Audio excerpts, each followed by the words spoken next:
போன்ற இந்த மாதிரியான சின்ன சின்ன விஷயங்களை செய்து கொள்ளலாம். இருந்தாலுமே தங்களினுடைய உணர்வுகளை முழுமையாக கட்டுப்படுத்திக் கொள்றதுதான் பாத்தீங்கன்னா சிறந்த ஒரு விஷயமாக இருக்கும். சோ இந்த ஒரு விளக்கத்தை தான் நம்ம இந்த ஒரு ஹதீஸ்ல தெளிவாக விளங்க முடியுது.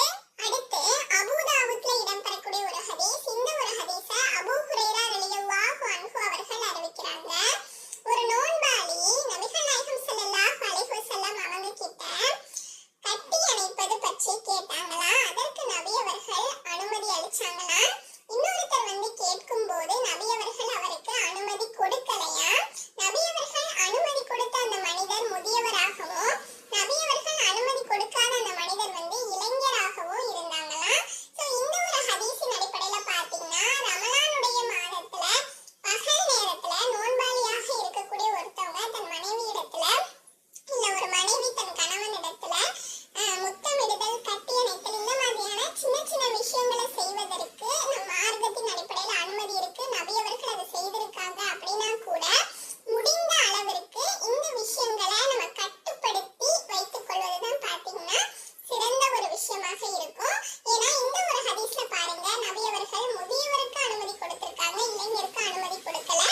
ஏன் அப்படின்னு சொன்னா இந்த சின்ன சின்ன விஷயங்கள் டீப்பான ஆழமான ஒரு ரிலேஷன்ஷிப்குள்ள அந்த கணவன் மனைவியை கொண்டு போச்சு அப்படின்னு சொன்னா அந்த நோன்பானது முறிஞ்சிரும், அது மிகப்பெரிய பாவமாக அமைஞ்சிரும். சோ இந்த ஒரு காரணத்துக்காக தான் பாத்தீங்கன்னா நபி அவர்கள் அந்த மாதிரி அனுமதி கொடுத்திருக்காங்க.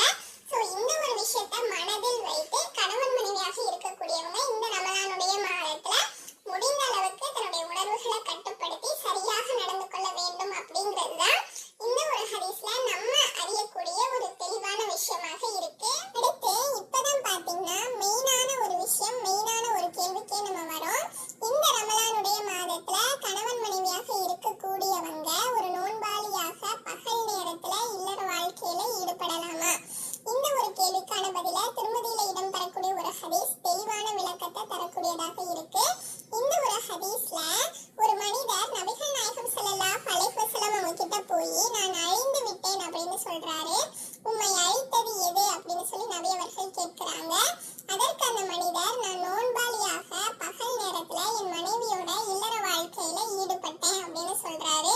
உடனே அதற்கு நபி அவர்கள் உன்னால ஒரு அடிமைய விடுதலை செய்ய முடியுமா அப்படின்னு கேட்கிறாங்க. அதற்கு அவர் அது என்னால முடியாது அப்படின்னு சொல்றாரு.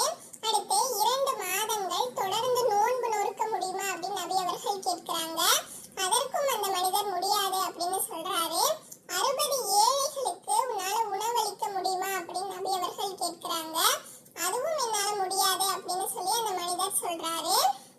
அதுக்கப்புறமா நபி அவர்கள் அந்த மனிதரை உட்காரும்படியாக சொல்றாங்க. அந்த மனிதரும் பாத்தீங்கன்னா உட்காருறாரு. அதுக்கு பிறகு நபி அவர்களுக்கு ஒரு பெரிய பேரிச்சம்பழ கூடை நன்கொடையாக கொண்டு வரப்படுது. உடனே நபி அவர்கள் இதை எடுத்துட்டு போய் ஏழைகளுக்கு நீ தர்மம் செஞ்சிரு அப்படின்னு சொல்லி சொல்றாங்க. அதற்கு அந்த மனிதர் மதீனாவினுடைய எல்லைக்குள்ளேயே எங்களை விட வறுமையானவங்க வேற யாருமே இருக்க மாட்டாங்க அப்படின்னு சொல்றாரு. உடனே அதற்கு நபி அவர்கள் இதை எடுத்துட்டு போய் உன்னுடைய குடும்பத்திற்கு உணவிடு அப்படின்னு சொல்லி சொல்றாங்க. தன்னுடைய கோரைப்பல் தெரியும் அளவிற்கு சிரிச்சுட்டு நபி அவர்கள் இந்த ஒரு விஷயத்த சொல்றாங்க. சோ இந்த ஒரு ஹதீஸின் அடிப்படையில நம்ம பார்க்கும்போது நமக்கு மிக மிக மிக தெளிவாக தெரியுது என்ன அப்படின்னு சொன்னா ரமலானுடைய பகல் நேரத்துல நோன்பு வைத்திருக்கக்கூடிய கணவன் மனைவி ஒரு நோன்பாளியாக கட்டாயமாக நிச்சயமாக இல்லற வாழ்க்கையில ஈடுபடக்கூடாது. அந்த மாதிரி ஒரு காரியத்தை செய்யும் போது நோன்பு முறியறது மட்டும் இல்லாம அது ஒரு பாவமான விஷயமாக ஆவது மட்டும் இல்லாம நம்ம அந்த ஒரு நோன்பை மறுபடியும் வச்சு அதற்கு அல்லாஹ் கிட்ட தௌபா செஞ்சு பாவ மன்னிப்பு கேட்டு அதற்கான பரிகாரத்தையும் செய்ய வேண்டிய ஒரு கட்டாயம் நம்ம மார்க்கத்தின் அடிப்படையில இருக்கு. சோ இது எவ்வளவு பெரிய பாவம் அப்படிங்கறத இதனுடைய பரிகாரங்கள் மூலமாகவே நம்ம தெளிவாக அறிய முடியுது.